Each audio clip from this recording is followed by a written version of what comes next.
नमस्कार मित्रों, मैं बालेश्वर प्रसाद। जैसा आप जानते हैं कि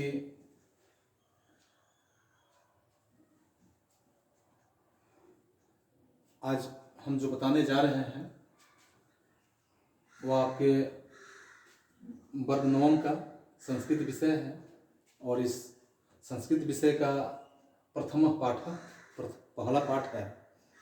इस पहला पाठ में ईश्वर की स्तुति की गई है, भगवान की स्तुति की गई है, गॉड की स्तुति की गई है। इसमें क्या स्तुति किया गया है? क्योंकि हम लोग जब गलत समय आता है अपने ज़िंदगी पे, जब मनुष्य के ऊपर गलत समय आता है तो अधिकांशतः बहुतेरे लोग होते हैं, तब उन्हें ईश्वर याद आते हैं, लेकिन अच्छे समयों में उन्हें ईश्वर याद नहीं आता है। इसलिए मैं आपसे यहाँ यह अवगत करा देना चाहता हूँ कि ईश्वर की स्तुति करना मानव का अपने कार्यों का साथ साथ यह कर्तव्य बनता है और अपने कर्तव्यों का सही निर्वहन हमें प्रतिदिन नियम पूर्वक करना चाहिए। जैसे इस स्तुति में यह आपका जो लिया गया है यह उपनिषद से लिया गया है और उपनिषद में यहाँ 5 मंत्र बताए गए हैं, 5 बातें बताई गई है और 5 ऐसे महत्वपूर्ण बात है जो हमें ईश्वर की स्तुति कराने का बोध कराता है, जिसमें हमें यह जानना होगा कि सबसे पहला जो है आपके विषय वस्तु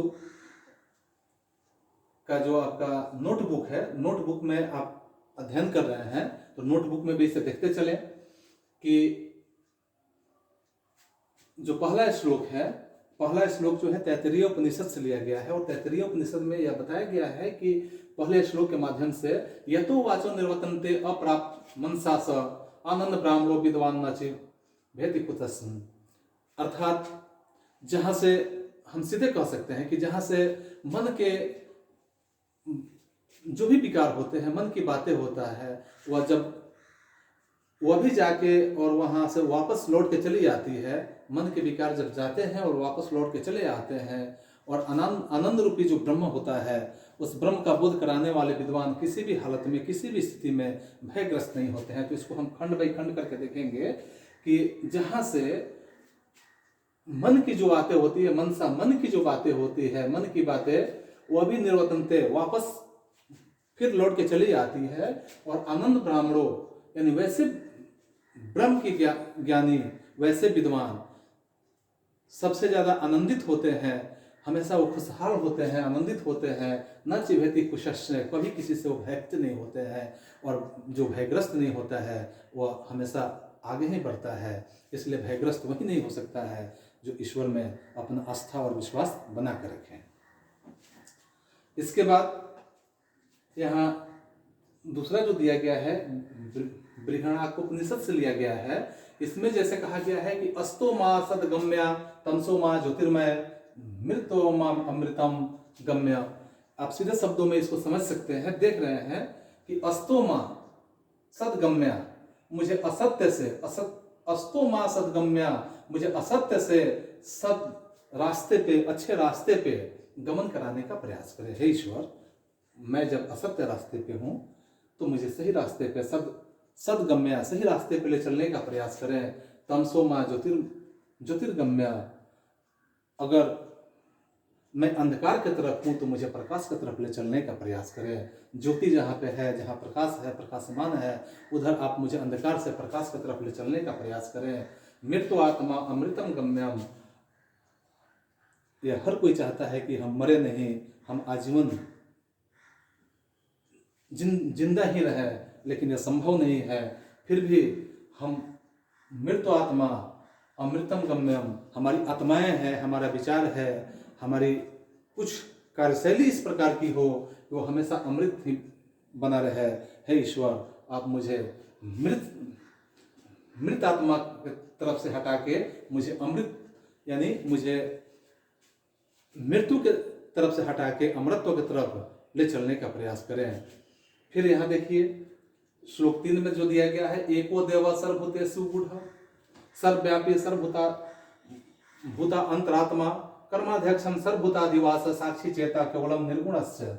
अर्थात हम यहाँ स्पष्ट यह देख रहे हैं कि एको देव सर्वभूतेषु गूढ़ः, एक ही देव है इस धरती पे, इस ब्रह्मांड में, इस दुनिया में, हर जगह पे जहाँ भी हम कहें, जिस रूप में कहें, जिस दशा में कहें कि एक ही देव है जो सर्वभूतेषु गूढ़ः, सभी जीवों में, सर्वभूतेषु जितने जीव हैं सभी में वो विद्यमान है, सभी में वो बने हुए हैं, सभी में उनका अपना अस्तित्व बना हुआ है। सर्वव्यापी सर्वभूतात्मा, और सर्वव्यापी वो सभी जगह पे मौजूद है। सर्वभूतात्मा, जितने जीव जंतु हैं, जितने यह संसार में कई प्रकार के जीव हैं, वो सभी जीवों में सर्वभूतानाम, और सभी की आत्माओं में वो निवास करने वाले हैं, सभी की आत्माओं में वह निवास करने वाले हैं। कर्माध्यक्ष, हर कर्मों का तो अध्यक्ष वही है।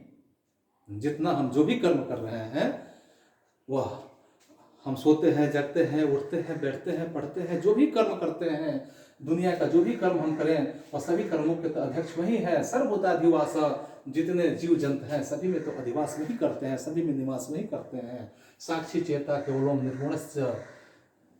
अब इसमें हम सीधे शब्द में समझ सकते हैं कि संसार जो है, जगत जो है, इसमें जो भी हम व्यवसाय करते हैं, जो भी हम चेतना का कार्य करते हैं, जिसमें हर मनोभाव में वही तो साक्षी है। केवल निर्गुणस्य, केवल अगर उनमें नहीं है तो निर्गुण में, यानी निर्गुण से लेके गुण तक ही, मतलब उनमें किसी भी प्रकार का अवगुण हो ही नहीं सकता है। अब हम देखते हैं श्लोक 4 में, 4 श्लोक में जैसे है कि यह आपका गीता से लिया गया है, और उस समय की बातें हैं यह, जब अर्जुन युद्ध के मैदान से पीछे हटने का प्रयास करते हैं, और कृष्ण उन्हें कई बार अपने पूरे रूपों को दिखा के और कृष्ण को समझाने का प्रयास करते हैं, और फिर भी कृष्ण के समझाने के बावजूद भी अर्जुन अंत कुछ प्रश्न करते हैं और कहते हैं, जब उनके रूपों को देख लेते हैं, हे ईश्वर, आपके रूपों को जब अर्जुन देख लेते हैं तो फिर अर्जुन कहते हैं कि त्वाम आदि देवम पुरुषम पुराण त्वमस्व विश्वस्य परम निधानम बीतासी वेदम च परम च धानम त्वयतम विश्वम रूपम। हे देव, आप ही तो सबसे सभी जगह पे व्याप्त हैं। त्वाम आदि देव पुरुष पुराण में तो आप ही हैं। त्वमस्व विश्वस्य परम निधानम, विश्व के निधान तो आप ही हैं, विश्व के तो पूरे कल्याणकारी आप ही हैं, उपाय आप ही है। बीतासी वेदम च परम च धानम, सबसे बड़े धाम तो आप ही हैं, सबसे बड़े वेद तो आप ही हैं। त्वम तो विश्व अंतरूपम, आप वह है जिसमें विश्व मन अनंत रूपम, विश्व के अनंत रूप आप ही में तो समाया हुआ है। पूरे विश्व का जो भी अनंत रूप है, जिस प्रकार का भी रूप है, सब रूप आप ही में समाया हुआ है। यहाँ 5वां श्लोक फिर से यहाँ पे देखिए, यही आपका गीता से ही लिया गया है, और इसमें जैसे है कि नमः पुरस्ताद पृष्ठस्य नमो अस्तु ते सर्वत्र एवं सर्व अनंत वीर्या मित विक्रमतस्व सर्व समाप्त नेसी ततो ऐसी सर्व। यहाँ ध्यान दीजिए कि इस के बारे में कैसे स्तुति करते हुए यहाँ फिर से अर्जुन से कृष्ण से कहते हैं कि हे सर्व, आपको नमः पुरस्तादर्थ, मैं आपको आगे से प्रणाम करूं, पृष्ठस्थ आपको पीछे से प्रणाम करूं। नमो अस्तुते सर्वत्र एवं सर्व, आपको मैं हर जगह से भी प्रणाम करूं, अर्थात नमो अस्तुते सर्वत्र एवं सर्व, यानी सभी जगह से आप प्रणाम करने के योग्य हैं। अनंत वीर्या मित विक्रमतस्व, आप अनंत हैं, आप ही सब कुछ हैं। मित विक्रम अतस्व, आप ही है तो यह सब कुछ है। सर्व समाप्तोऽसि तो ऐसी सर्व, यानी सभी में तो आप ही विद्यमान है, और सब कुछ तो आप ही में विद्यमान है। इसलिए यहाँ मैं आप सबसे एक बार फिर निवेदन करूंगा कि चाहे आप जिस रूप में समझते हो, जिस रूप में मानते हो, आप अपने कर्मों को करने के साथ साथ सिर्फ बुरे समय में ही अपने ईश्वर को स्तुति न करें, आप अच्छे कर्मों में भी स्तुति करें। धन्यवाद।